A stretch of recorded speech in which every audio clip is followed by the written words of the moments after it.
Hak kekayaan intelektual. Assalamualaikum guys. Kami dari Kelompok 6 Hukum Dagang akan menjelaskan materi tentang hukum kekayaan intelektual terkait hak cipta, hak paten, dan hak merek. Perkenalkan, saya Jihan Fadilah. Nama saya Divaninda.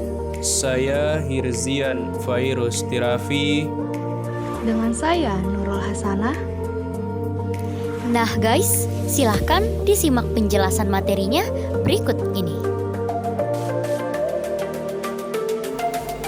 Baik, saya akan memulai penjelasan mengenai dasar hukum dan pengertian daripada hak kekayaan intelektual yang berlaku di Indonesia. Yang mana kali ini akan dijelaskan adalah hak cipta, hak paten, dan hak merek. Hak kekayaan intelektual. Suatu perusahaan dalam menjalankan usahanya, baik sejak awal ataupun dalam waktu lama, memiliki dan memperoleh harta kekayaan yang sangat berharga, baik secara material maupun imaterial. Adapun yang dimaksud dengan harta kekayaan perusahaan ialah apa saja yang dapat dijadikan hak milik dalam perusahaan atau sesuatu yang sangat berharga bagi perusahaan dan dapat diperjualbelikan. Harta perusahaan itu bisa merupakan sesuatu yang berwujud maupun sesuatu yang tidak berwujud. Yang berwujud biasanya seperti segala sesuatu yang berupa barang, baik bergerak maupun yang tidak bergerak. Adapun kali ini yang akan dibahas adalah bagian dari harta kekayaan perusahaan yang tidak berwujud, yang biasanya disebut hak atas kekayaan intelektual atau hak kekayaan intelektual atau kekayaan intelektual. Tumbuhnya konsepsi atas karya-karya intelektual manusia pada akhirnya menimbulkan kebutuhan untuk melindungi atau mempertahankan kekayaan tersebut. Kekayaan intelektual tersebut bernilai ekonomi yang akan membawa manfaat kepada pemegang hak. Oleh karena itu, dalam ilmu hukum, kekayaan intelektual dimasukkan ke dalam golongan hukum harta kekayaan, khususnya hukum benda, Zakenrecht, yang mempunyai objek yaitu benda intelektual, yaitu benda yang tidak berwujud.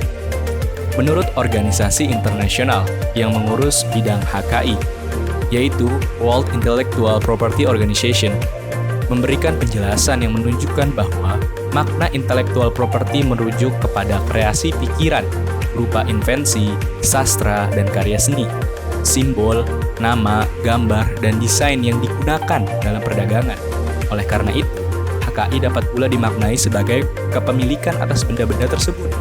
Lebih jauh, makna hak mengandung nilai otoritas atas suatu objek yang apabila dilanggar tentu membawa kerugian bagi pemiliknya. Dalam konteks inilah maka HKI dapat dimaknai sebagai suatu hukum.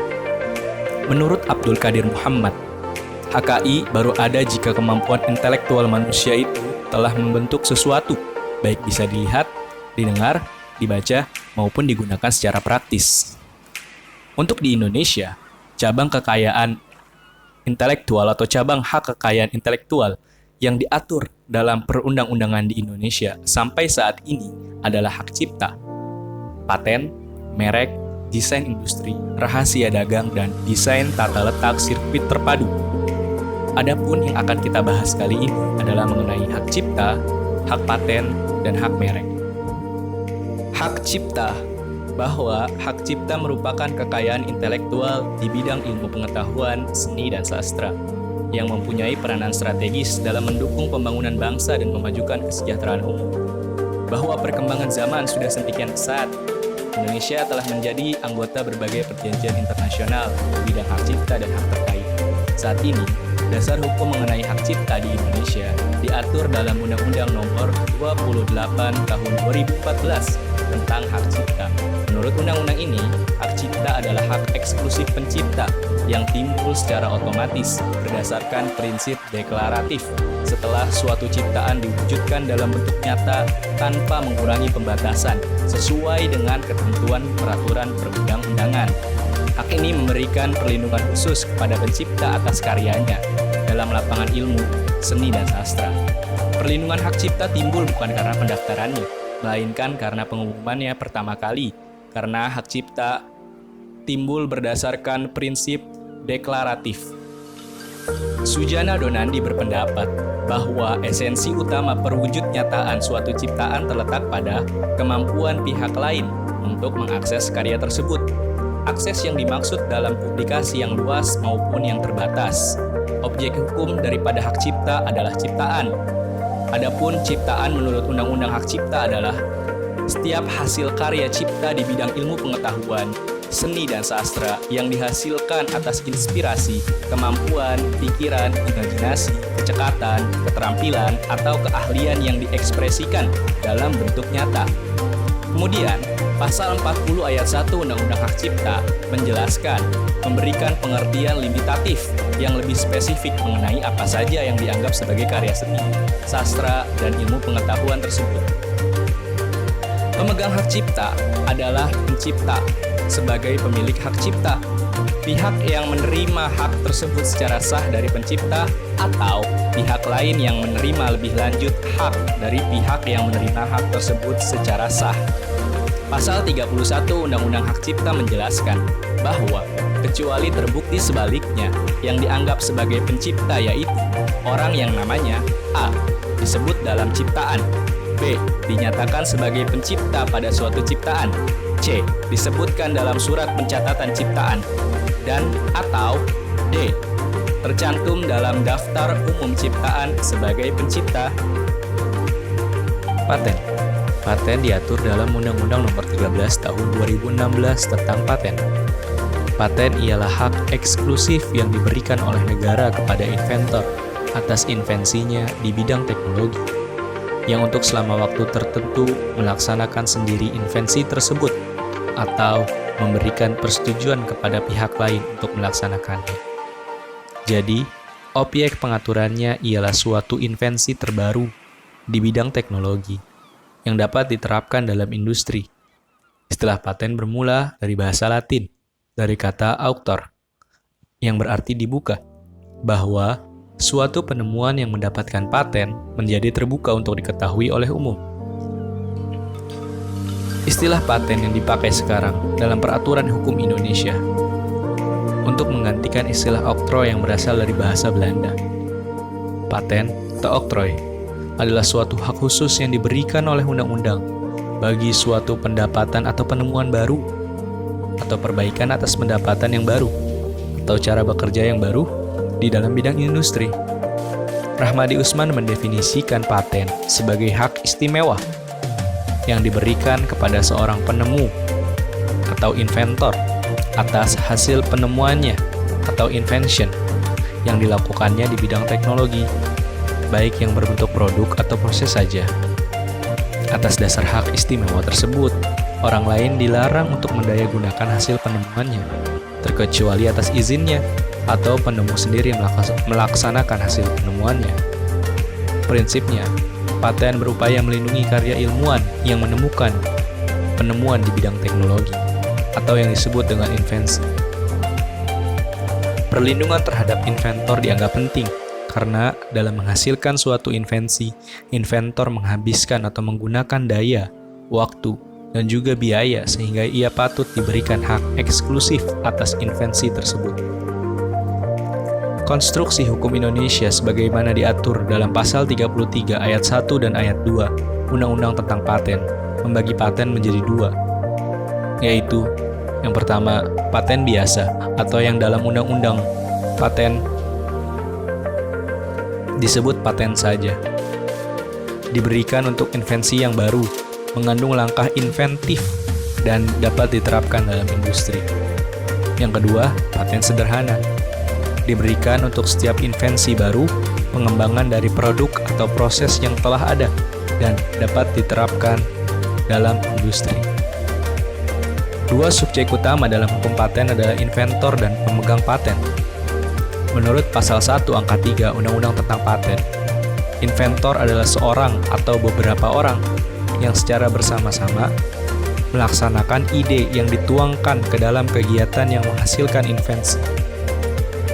Sedangkan menurut pasal 1 angka 6 Undang-Undang tentang Paten, pemegang paten adalah inventor sebagai pemilik paten.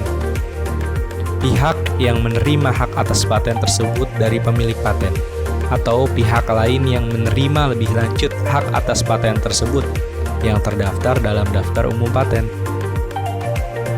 Menurut pasal 10 ayat 1 dan ayat 2 Undang-Undang tentang Paten,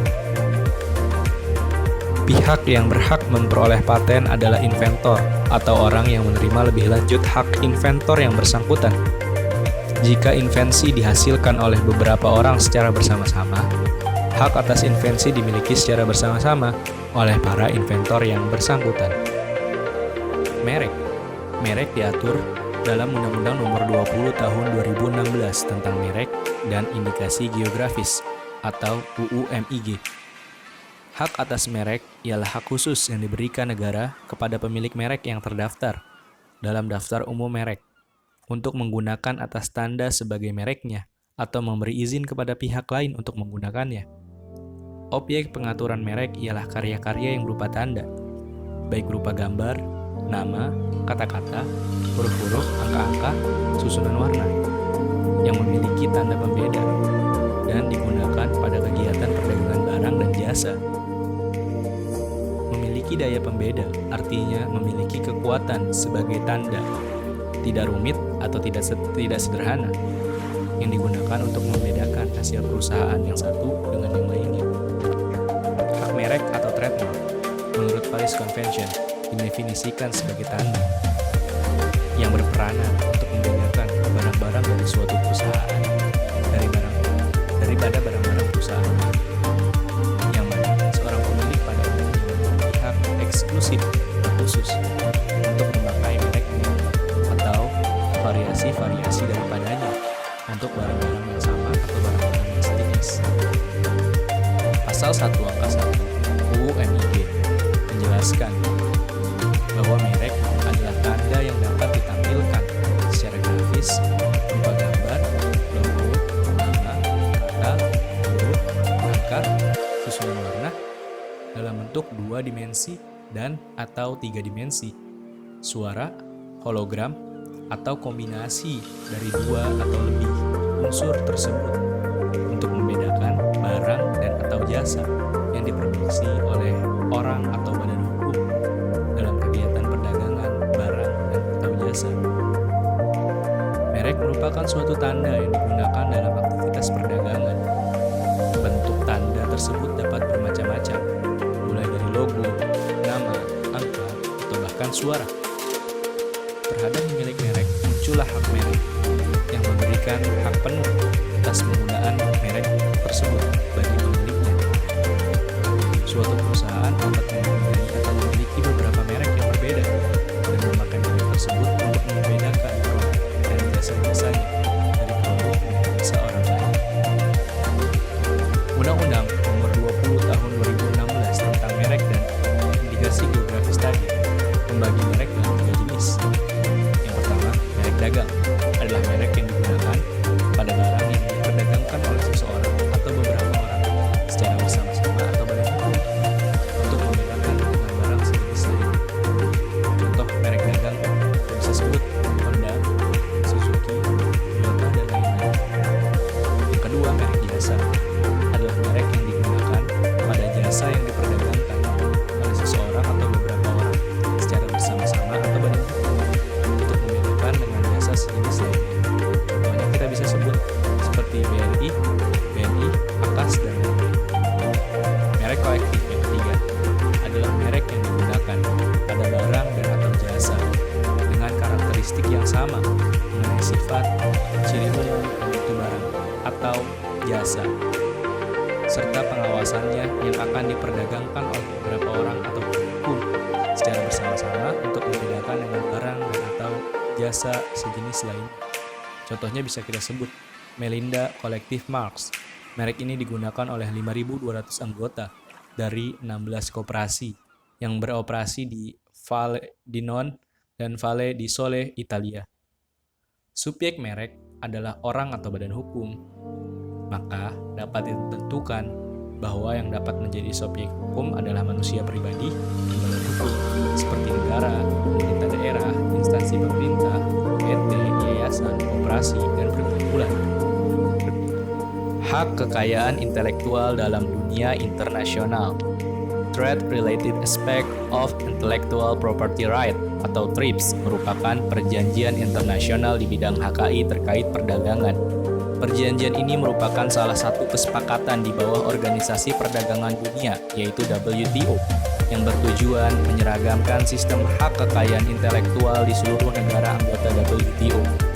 TRIPS merupakan peraturan HKI dengan objek perlindungan paling luas dan paling ketat. Karena merupakan bagian dari WTO, maka pelaksanaan TRIPS dilengkapi dengan sistem penegakan hukum serta penyelesaian sengketa. Kesepakatan TRIPS sebenarnya dihasilkan dari proses perundingan yang tidak transparan, tidak partisipatif, tidak seimbang, dan tidak demokratis, yang mana materi perundingan didominasi dan didesakan oleh negara maju. Akibatnya, perjanjian TRIPS lebih mengakomodasi kepentingan negara maju dan perusahaan multinasional. Walaupun begitu, dengan segala macam konflik yang mungkin timbul dari penerapan TRIPS, banyak negara memilih menerapkan TRIPS karena TRIPS mempunyai daya pelaksanaan yang kuat serta sistem retaliasi atau pembalasan atas pelanggaran. Pada konferensi tingkat menteri keempat WTO di Doha, Qatar, menghasilkan satu deklarasi khusus yang memperbolehkan TRIPS digunakan dengan cara yang meningkatkan kesehatan publik. Akan tetapi, isi TRIPS sendiri belum diamandemen.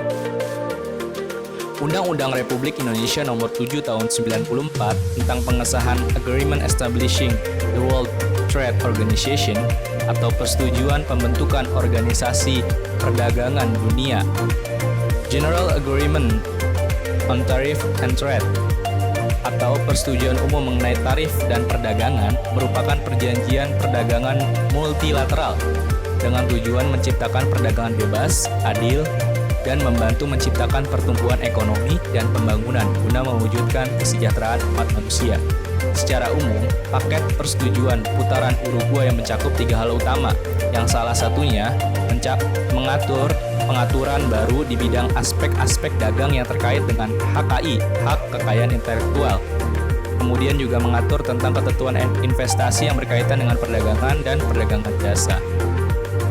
Adapun traktat internasional hukum kekayaan intelektual antara lain, yang pertama, Agreement Establishing the World Trade Organization, yang kemudian diadopsi dengan Undang-Undang Nomor 7 Tahun 94, membahas mengenai aspek-aspek dagang terkait dengan HKI, termasuk perdagangan barang palsu, dengan tujuan untuk meningkatkan perlindungan terhadap HKI dari produk-produk yang diperdagangkan. Selain itu, untuk menjamin prosedur pelaksanaan HKI tidak menghambat kegiatan perdagangan, merumuskan aturan serta disiplin mengenai pelaksanaan perlindungan HKI, serta mengembangkan prinsip, aturan, dan mekanisme kerjasama internasional untuk menangani perdagangan barang-barang hasil pemalsuan atau pembajakan HKI. Yang kedua, ada Paris Convention for the Protection of Industrial Property and Convention Establishing the World Intellectual Property Organization, yang diadopsi menjadi Kepres nomor 15 tahun 97 yang berisi tentang perubahan atas Kepres nomor 24 tahun 79 yang membahas mengenai perlindungan terhadap properti industrial yang kemudian dikenal sebagai penemuan atau paten. Kemudian juga ada merek dagang dan desain industri. Yang ketiga ada Patent Cooperation Treaty and Regulation under PCT yang kemudian diadopsi menjadi Kepres nomor 16 tahun 97. Para negara pihak menginginkan untuk memberikan kontribusi terhadap kemajuan ilmu pengetahuan dan teknologi, yang dimana fokus inti dari konvensi ini membahas lebih lanjut dan lebih fokus mengenai paten yang sudah dibahas di konvensi sebelumnya.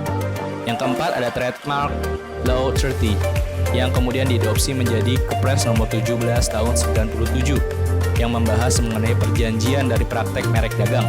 Selain itu juga membahas masalah prosedur dokumensi yang rumit seperti pengajuan kekuasaan beberapa pengacara, sertifikat pendirian atau status perusahaan, dan prosedur dokumensi yang rumit lainnya.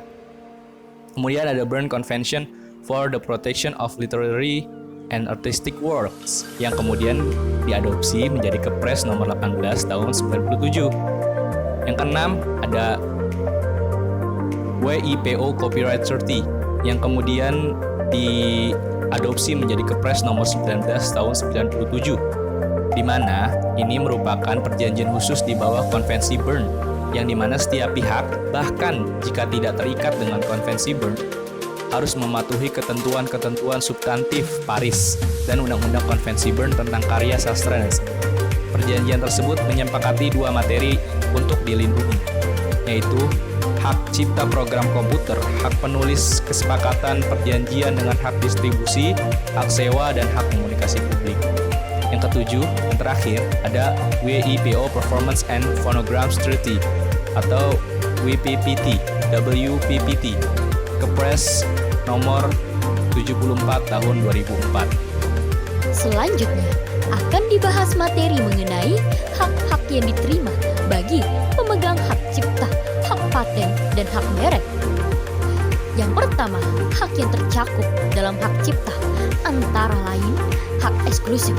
Beberapa hak eksklusif pada umumnya diberikan pada pemegang hak cipta, yaitu hak untuk membuat salinan atau reproduksi ciptaan dan menjual hasil salinan tersebut. Kemudian, hak untuk dapat melakukan impor dan ekspor ciptaan, lalu hak untuk menciptakan karya turunan atau derivatif atas ciptaan, dengan kata lain mengadaptasi ciptaan. Kemudian, hak untuk menampilkan atau memamerkan ciptaan di depan umum. Dan yang terakhir, hak untuk dapat menjual atau mengalihkan hak eksklusif tersebut kepada orang atau pihak lain.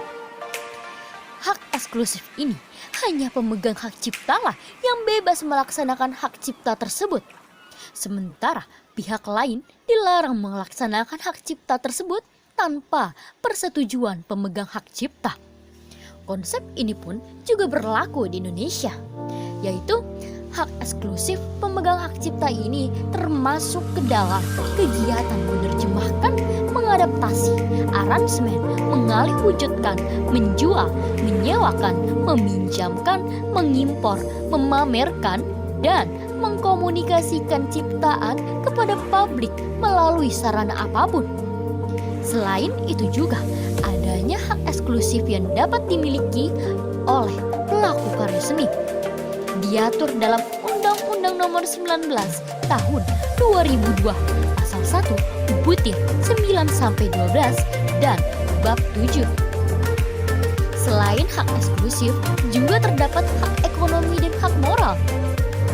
Banyak negara mengakui adanya hak moral yang dimiliki pencipta suatu ciptaan sesuai dengan penggunaan persetujuan TRIPS atau WTO. Secara umum, hak moral mencakup hak agar ciptaan tidak diubah atau dirusak tanpa persetujuan, dan hak untuk diakui sebagai pencipta ciptaan tersebut. Hak cipta di Indonesia juga mengenal konsep hak ekonomi dan hak moral. Hak ekonomi sendiri ialah hak untuk mendapatkan manfaat ekonomi atas ciptaan. Sedangkan hak moral ialah hak yang melekat pada diri pencipta atau pelaku yang tidak dapat dihilangkan dengan alasan apapun. Walaupun hak cipta atau hak terkait telah dialihkan. Hak moral diatur dalam pasal 24-26 Undang-Undang Hak Cipta. Contoh pelaksanaan hak moral adalah pencantuman nama pencipta pada ciptaannya, walaupun misal hak cipta atas ciptaan tersebut telah dijual untuk dimanfaatkan pihak lain. Setelah dibahas mengenai hak-hak yang dapat diterima bagi pemegang hak cipta, selanjutnya akan dibahas mengenai hak yang tercakup dalam hak paten. Inventor atau penemu mendapat hak eksklusif selama periode tertentu. Dalam paten produk, pemegang paten memiliki hak eksklusif berupa membuat, menggunakan, menjual, mengimpor, menyewakan, menyerahkan, atau menyediakan untuk dijual menjual atau disewakan produk yang diberi paten. Lalu, pemegang paten pun juga dapat melarang pihak lain yang tanpa persetujuannya untuk melakukan kegiatan tersebut. Selanjutnya, dalam paten proses, pemegang paten juga memiliki hak eksklusif berupa menggunakan proses produksi yang telah diberikan paten untuk membuat barang dan tindakan lainnya.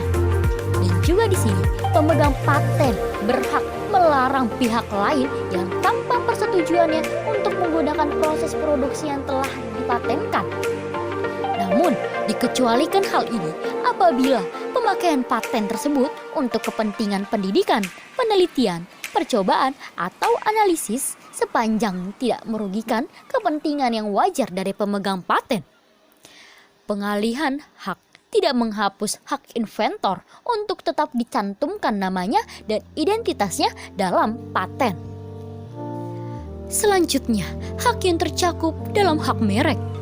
Merek dagang adalah merek atau bagian merek yang diberikan untuk melindungi secara hukum, yaitu melindungi penjual untuk menggunakan hak eksklusifnya dalam menggunakan nama merek atau tanda merek. Copyright adalah hak hukum eksklusif yang diberikan kepada pemegang hak merek untuk menggandakan, mempublikasikan, dan menjual segala sesuatu yang berbentuk buku, musik, karya artistik, dan lain-lain. Materi selanjutnya akan dijelaskan oleh Nurul. Selanjutnya, saya akan menjelaskan tentang tata cara pendaftaran hak kekayaan intelektual. Hak kekayaan intelektual pada dasarnya harus didaftarkan dan masing-masing bidang hak kekayaan intelektual memiliki syarat dan tata cara yang berbeda. Dan berikut adalah cara pendaftaran masing-masing HKI. Yang pertama ada hak cipta. Pendaftaran hak cipta dilakukan dengan mengajukan permohonan oleh pencipta yang kemudian diajukan kepada Direktorat Jenderal Hak Kekayaan Intelektual Departemen Hukum dan HAM. Permohonan tersebut dibuat rangkap 2 dan ditulis dalam bahasa Indonesia. Selain itu, disertakan pula biaya pendaftaran dan contoh hasil ciptaan atau penggantinya. Permohonan yang diajukan oleh lebih dari satu orang atau lebih dari satu badan hukum diperbolehkan jika orang atau badan hukum tersebut secara bersama-sama berhak atas hak tersebut. Permohonan pendaftaran hak cipta dianggap telah dilakukan saat diterimanya permohonan di Dirjen HKI dengan persyaratan lengkap atau saat diterimanya permohonan pendaftaran dengan persyaratan lengkap ditambah akta kesepakatan jika pemohon lebih dari satu orang atau badan hukum. Selanjutnya, akan dilakukan pemeriksaan administratif dan evaluasi. Kemudian dilakukan pula pendaftaran dan dimuat dalam daftar umum ciptaan. Ciptaan yang tidak bisa didaftarkan adalah ciptaan-ciptaan yang tidak orisinil, di luar dari ilmu pengetahuan, baik seni dan sastra, ciptaan yang masih berupa ide, dan ciptaan yang sudah merupakan milik umum. Selanjutnya, ada hak merek. Permohonan pendaftaran merek diajukan secara tertulis dalam bahasa Indonesia kepada Dirjen HKI. Berikut adalah hal-hal yang harus dicantumkan dalam permohonan tersebut. Yang pertama, ada tanggal, bulan, dan tahun permohonan diajukan. Yang kedua, ada nama lengkap, kewarganegaraan, dan alamat pemohon. Yang ketiga, nama lengkap dan alamat kuasa apabila permohonan diajukan melalui kuasa. Yang keempat, warna-warna. Apabila merek yang dimohonkan pendaftarannya menggunakan unsur warna. Yang kelima, nama negara dan tanggal permintaan merek yang pertama kali dalam hal permohonan diajukan dengan hak prioritas. Yang keenam, permohonan ditandatangani pemohon dan kuasanya. Yang ketujuh, permohonan dilampiri dengan bukti pembayaran biaya. Dan yang kedelapan, dalam hal permohonan diajukan oleh lebih dari satu pemohon yang secara bersama-sama berhak atas merek tersebut. Dan semua nama pemohon dicantumkan dengan memilih salah satu alamat sebagai alamat mereka. Apabila seluruh persyaratan administratif telah lengkap, maka kepada pemohon akan diberikan tanggal penerimaan.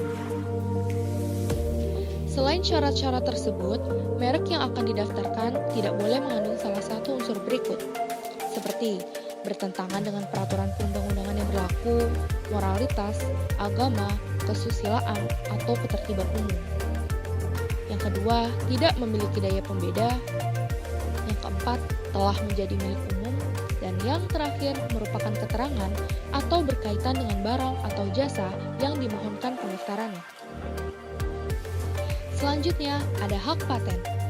Permohonan paten diajukan ke Dirjen HKI oleh pemohon hanya untuk satu invensi atau beberapa invensi yang merupakan satu kesatuan invensi. Satu kesatuan invensi merupakan beberapa invensi yang baru ada dan masih memiliki keterkaitan langkah inventif yang erat. Dan apabila permohonan paten diajukan oleh pemohon yang bukan inventor, maka permohonan yang diajukan tersebut harus disertai dengan bukti cukup bahwa dia berhak atas invensi yang bersangkutan. Sama halnya dengan pengajuan permohonan hak cipta dan hak merek, yaitu bahwa permohonan harus diajukan secara tertulis dalam bahasa Indonesia dengan memuat hal-hal berikut. Yang pertama, tanggal, bulan, dan tahun permohonan. Yang kedua, alamat lengkap pemohon. Yang ketiga, nama lengkap dan kewarganegaraan inventor atau kuasa jika dikuasakan. Yang keempat, pernyataan permohonan untuk diberikan paten. Yang kelima, judul invensi. Yang keenam, klaim yang terkandung dalam invensi. Yang ketujuh, deskripsi tentang invensi secara lengkap memuat keterangan tentang cara melaksanakan invensi. Yang kedelapan, gambar yang disebutkan dalam deskripsi yang diperlukan untuk memperjelas invensi. Yang kesembilan, abstrak invensi. Selanjutnya, setelah semua persyaratan dan pemenuhan biaya telah terpenuhi, pemohon akan memperoleh tanggal penerimaan. Tanggal penerimaan ini sangat penting, mengingat sistem yang digunakan adalah first to file. Tidak semua invensi dapat dilekati paten. Invensi yang dapat dilekati paten adalah invensi yang baru atau novelty, dan mengandung langkah inventif atau inventive step, dan dapat diterapkan dalam industri atau biasa kita sebut applicable to industry. Selanjutnya ada desain industri. Hak desain industri akan diperoleh dengan mengajukan permohonan pendaftaran secara tertulis dan juga dalam bahasa Indonesia kepada Dirjen HKI dengan membayar sejumlah biaya tertentu. Setiap permohonan hanya dapat diajukan untuk satu desain industri atau beberapa desain industri yang merupakan satu kesatuan desain industri atau memiliki kelas yang sama. Permohonan tersebut memuat hal-hal sebagai berikut. Yang pertama, tanggal, bulan, dan tahun surat permohonan. Yang kedua, nama dan kewarganegaraan pendesain. Yang ketiga, nama, alamat lengkap, dan kewarganegaraan pemohon atau kuasa apabila permohonan diajukan melalui kuasa. Dan yang terakhir, lampiran berupa contoh fisik atau gambar ataupun foto dan uraian dari desain industri yang dimohonkan, serta surat kuasa apabila dikuasakan dan surat pernyataan bahwa desain industri yang dimohonkan pendaftarannya adalah milik pemohon ataupun milik pendesain. Di sini saya akan menjelaskan tentang pembatasan hak kekayaan intelektual, hak cipta, hak paten, dan hak merek, serta istilah-istilah penting hak kekayaan intelektual, hak cipta, hak paten, dan hak merek. Istilah HKI merupakan terjemahan dari Intellectual Property Right atau disingkat IPR, sebagaimana diatur dalam Undang-Undang Nomor 7 Tahun 1994 tentang pengesahan WTO, Agreement Establishing the World Trade Organization. Hak cipta dibatasi oleh Undang-Undang Nomor 19 Tahun 2002, yaitu hak cipta adalah hak eksklusif bagi pencipta atau penerima hak untuk mengumumkan atau memperbanyak ciptaannya, atau memberikan izin untuk itu dengan tidak mengurangi pembatasan-pembatasan menurut peraturan perundang-undangan yang berlaku. Selanjutnya, hak paten dibatasi oleh Undang-Undang Nomor 14 Tahun 2001, yaitu paten adalah hak eksklusif yang diberikan oleh negara kepada inventor atas hasil invensinya di bidang teknologi, yang untuk selama waktu tertentu melaksanakan sendiri invensinya tersebut atau memberikan persetujuannya kepada pihak lain untuk melaksanakannya. Dan yang terakhir, hak merek dibatasi oleh Undang-Undang Nomor 15 Tahun 2001, yaitu merek adalah tanda yang berupa gambar, nama, kata, huruf-huruf, angka-angka, susunan warna, atau kombinasi dari unsur-unsur tersebut yang memiliki daya pembeda dan digunakan dalam kegiatan perdagangan barang atau jasa. Selanjutnya ada istilah-istilah penting hak kekayaan intelektual, hak cipta, hak paten, dan hak merek. Istilah hak paten ada invensi adalah ide inventor yang dituangkan ke dalam suatu kegiatan pemecahan masalah yang spesifik di bidang teknologi, dapat berupa produk atau proses, atau penyempurnaan dan pengembangan produk atau proses. Yang kedua ada inventor adalah seorang yang secara sendiri atau beberapa orang yang secara bersama-sama melaksanakan ide yang dituangkan ke dalam kegiatan yang menghasilkan invensi. Yang ketiga ada hak prioritas, adalah hak pemohon untuk mengajukan permohonan yang berasal dari negara yang tergabung dalam WTO. Yang keempat ada hak eksklusif, adalah suatu hak yang diberikan kepada pemegang hak paten dalam jangka waktu tertentu. Yang selanjutnya ada lisensi, adalah izin yang diberikan oleh pemegang paten kepada pihak lain berdasar perjanjian pemberian hak. Terakhir ada lisensi wajib, adalah lisensi untuk melaksanakan paten yang diberikan berdasarkan keputusan DJHKI. Selanjutnya ada istilah dalam hak cipta. Ada istilah hak pengarang sebagai terjemahan dari Outrage yang terdapat dalam Outerwear tahun 1912. Istilah copyright tepatnya pada tahun 1476, William Caxton menemukan mesin cetak tersebut. Dengan ditemukannya mesin cetak itu mempermudah proses perbanyakan atau copy suatu karya tulis, karena tidak harus menyalin ulang dengan menggunakan pena atau alat tulis lainnya. Dan yang terakhir ada istilah printing industry. Munculnya mesin cetak membawa akibat munculnya industri percetakan. Yang terakhir ada istilah penting dari hak merek, yaitu ada istilah licensor, merupakan pihak yang memiliki hak cipta dan memberikan izinnya kepada penerima lisensi. Dan yang kedua, yang terakhir ada istilah licensee, merupakan pihak yang menerima lisensi yang diberikan oleh licensor. Sekian materi yang telah kami sampaikan. Terima kasih sudah menonton. Wassalamualaikum warahmatullahi wabarakatuh.